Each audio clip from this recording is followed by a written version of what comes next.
নিঃশর্ত ক্ষমা চেতে হবে, না হলে আমরা হয়তো কুমিল্লার মাটিতে তাকে পা রাখতে দিব না। বড়ই পরিতাপের বিষয়, গত 16/5/2025 কুমিল্লার একটি অনুষ্ঠানে এনসিপি নেতা হাসনাত আব্দুল্লাহ বলেছেন, কুমিল্লায় বিএনপির রাজনীতিবিদরা আওয়ামী লীগের টাকায় রাজনীতি করে। হাসনাত আব্দুল্লাহর এই বক্তব্য শিশু সুলভ।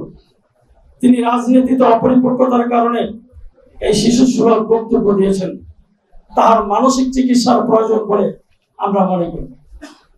বন্ধুগণ, হাসনাত আব্দুল্লাহ বর্তমানে কিংস পার্টি খ্যাত, যেটাকে আমরা রাজার পার্টি বলি, সেই পার্টির যেটাকে বলা হয় এনসিপি, সেটার মুখপাত্র।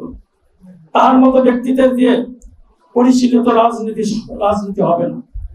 রাজনীতিতে সহনশীলতার পরিচয় দিতে হয় এবং অন্য দল নেতাদের প্রতি সম্মান দেখাতে হয়। হাসনাত আব্দুল্লাহর বক্তব্যে বিএনপি কুমিল্লার নেতা কর্মীরা ক্ষুব্ধ।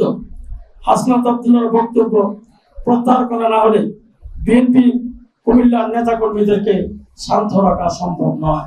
অন্তর্বর্তীকালীন সরকার এ সকল ছেলে মানুষই নেতাদের রাজনীতির মাঝে নামিয়ে সরকারকে বিতর্কিত করছে। সরকারের উচিত তাদের রাজনীতির মাঠ থেকে সরিয়ে একটি সুষ্ঠু ও অবাধ নির্বাচনের ব্যবস্থা করা। সরকার নির্বাচনকে যত বিলম্বিত করবে ততই দেশের জনগণের আস্থা হারাবে। জনগণ চায় নির্বাচন। জুলাই আগস্ট বিপ্লবে বাংলাদেশ জাতীয়তাবাদী দল ফ্যাসিস্ট হাসিনা সরকারের পতনে মুখ্য ভূমিকা পালন করেছে। আমাদের নেতা জনাব তারেক রহমান আমাদের নেতা কর্মীদের নির্দেশ প্রদান করেছেন সার্বক্ষণিক আন্দোলনের মাঠে কাজ করার জন্য। তিনি সবকিছু মনিটরিং করেছেন। কুমিল্লায় জুলাই আগস্ট বিপ্লবে ঐতিহাসিক ভূমিকা পালন করেছেন বাংলাদেশ জাতীয়তাবাদী দল। আমরা আজকে সাংবাদিক সম্মেলনের মাধ্যমে আমরা আমাদের অবস্থান জানলাম। সে যদি তার বক্তব্য প্রত্যাহার না করে, এখানে কিন্তু ইঙ্গিত দেওয়া হয়েছে আমাদের নেতা কর্মীদের শান্ত রাখা যাবে না। সুতরাং সে যদি তার বক্তব্য প্রত্যাহার করে নিঃশর্ত ক্ষমা না যায়, তাহলে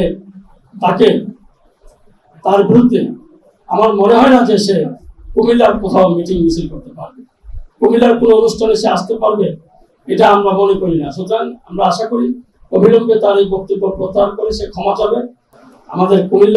আমাদের বিএনপি শুধু কুমিল্লার রাজনীতিবিদের কাছে না, আমাদের একবারে কেন্দ্রীয়ভাবে বিএনপির কাছে তাকে নিঃশর্ত ক্ষমা চেতে হবে, না হলে আমরা হয়তো কুমিল্লার মাটিতে তাকে পা রাখতে দিব না। এই ধরনের কর্মসূচি বাধ্য হয়ে আমরা হাতে নিতে পারি।